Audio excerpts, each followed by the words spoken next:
Kança kişi ben misалы 7 областьта тааныштарым бар. WhatsApp'tan сүйлөшөбүз, телефон чалып сүйлөшүп калабыз. Алар сурайт. Мен өзүм политикадан алыс кишимин негизи эле. Мен бир да жолу ушинтип даже президентке дагы, партияларга дагы мактап, жактап сүйлөгөн эмесмин. Биринчи жолу болду Садыр байкеге сүйлөп атам.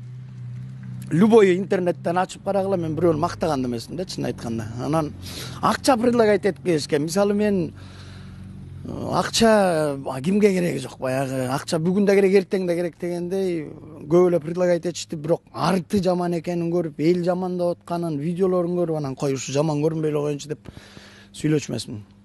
Садыр байкеге мен негизи бир мен өзүм деле барайын деп аткам, ассалам. Негизи тааныбайм, даже саламдашкан эмесмин бул киши менен. Телевизордон эле көргөнүм болбосо.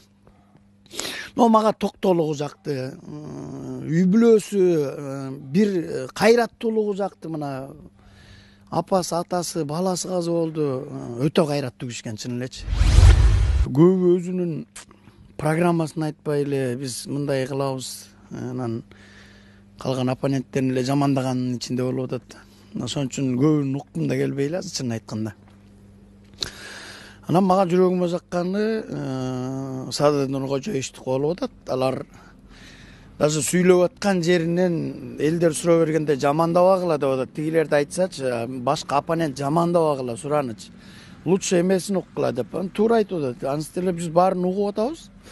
Бирок эми азыр көңүлүмө жагып, баягы эл жүрөгү менен тандап аткандан кийин менин деле тандоом Садыр Жапаров болуп турат.